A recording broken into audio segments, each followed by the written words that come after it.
Hey y'all, this is Dr. Tiffany. I hope you're doing well. This is your COVID update for Monday, November 28th.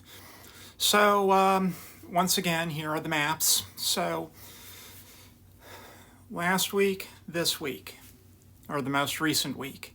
Okay, and you can see that nationwide, that nice reassuring green looks like it's everywhere. But if you look for between last week, which is the lower one, and this week, which is the top one, the orange and yellow have expanded in size a bit, especially in the Intermountain West. The Four Corners region is really burning right now. So is Nebraska and South Dakota and Kansas. And there's another big batch right around the Chicago area. And of course, New York City and southern New England has a fair disease burden. But down south, probably because we're not reporting or testing for anything, it looks pretty nice there. But if you look at the community transmission rates, not the levels, the rates of how fast it's being transmitted, there's still a whole lot of red out there, and the west is lit up, the Four Corners region. So's the upper Midwest. So you can't sustain that bright red up there for that long without this map up here eventually changing. But this map lags behind this one, these by about 4 to 6 weeks, I've noticed.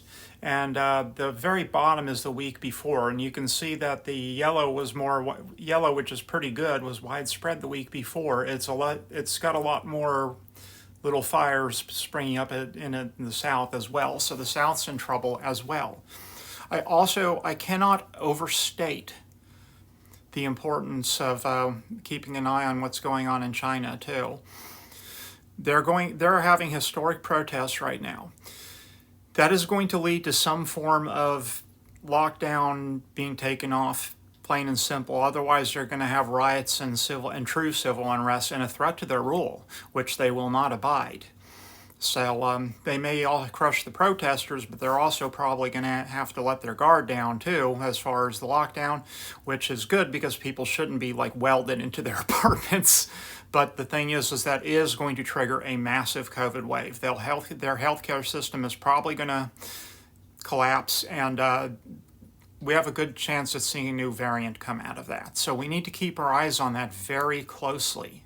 Okay, XBB is going to be running amok there along with Delta, and I am worried about them exchanging genetic material and becoming more deadly.